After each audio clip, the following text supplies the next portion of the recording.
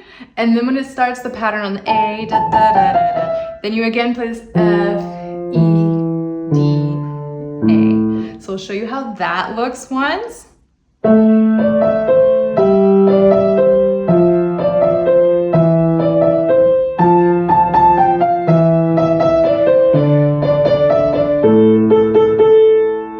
If you want to hear how to count that, I'll show you one more time. 1, ready, go. 1, 2, and 3.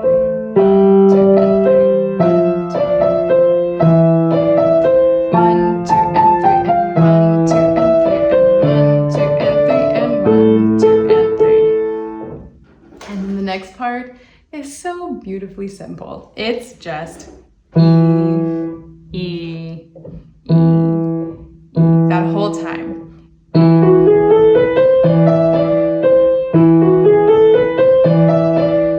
And then at the very end, the left hand has one new pattern. So instead of doing this A, G, F, E, it's the end of the song. We need something that sounds a little bit more complete. Then after playing all of those E's, you're gonna stay in that same position where you had the fifth finger on A, and you're going to play A, D, E, A.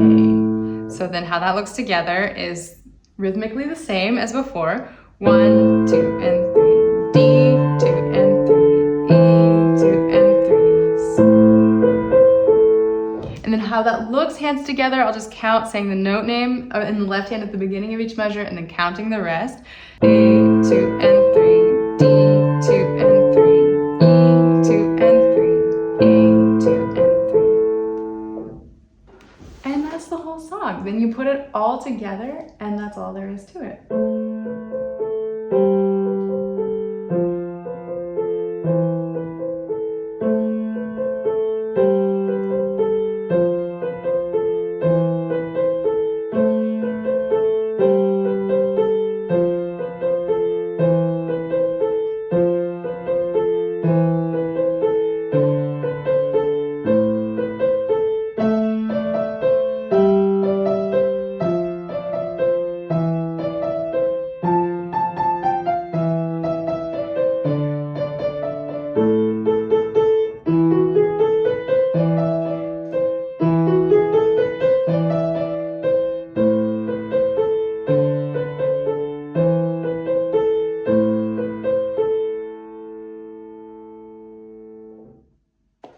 With that, you have a beautiful arrangement of this song. You can sit down and play it for yourself. You can sit down and play it for your family. You can sit down and play so that your family can sing along or so that your friends can sing along. The possibilities are endless. But if you want to jazz things up a little bit more, there are also ways to make this very nice and jazzy. In this case, I just mean a little bit fuller, a little bit richer sound.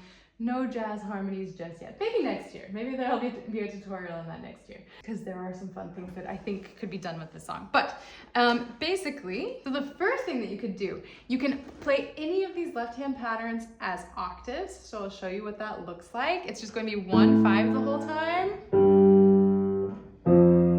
And it's going to be, everything else stays the same. The thumb is playing the notes that you just played normally through the first version. And you can do that through the whole piece, for example. And then if you want to give it sort of a dramatic opening, you can play an A octave and then let it sort of fade out. And then the right hand kind of sneaks in a nice quiet sound. And you can really crescendo throughout this piece too. I think the octaves really make it sound nice and full, a really rich sound. And the nice thing about octaves is once you get the hang of playing them, they're not as difficult as they sound. It sounds like a big flex, but it's actually not that much more complicated. So I'm going to show you how that would look, including this dramatic introduction. And I would maybe just let that hang out for the first few repetitions of the opening.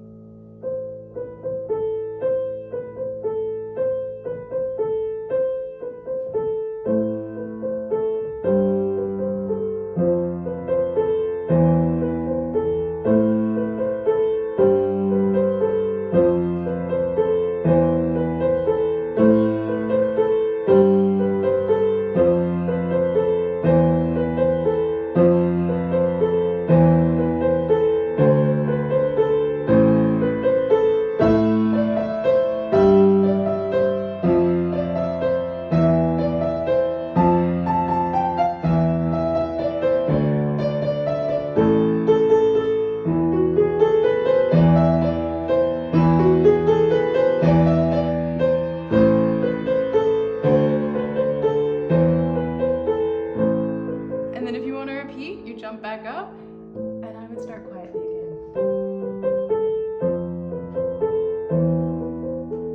So that's version 2, more or less. You add in a few octaves, you make that a little bit richer sound, and then if you want to really get fancy, in this pattern where you switch over to the third finger on E, instead of switching, you can play 5-3 2, 4, 5, 3, 1, 3. So instead of playing the single D, da, da, da, you combine it with this opening pattern.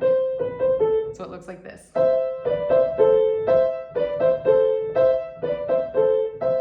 Sounds really cool. Technically fairly advanced. So if you try it out, don't get frustrated. Take your time. You can also practice it staccato. It makes it a little bit easier to get those notes to come out. And then over time, you can start to make it more legato. You have to let go of that third finger when you have this change anyway. So I'll show you that whole performance of the piece all the way through, and then you have 3 different variations that you can choose from. Or if you really want to get fancy, then you can start with 1, and on the repetition for the second verse, you can then go on to version 2, and then for the third verse, you can really make it dramatic and do the final version, so to say. So I'll just show you the final version all combined, including the introduction.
And there you have it. In just a few short minutes, you can start playing this Christmas classic and just make things nice and cozy at home and really relax into the holiday season.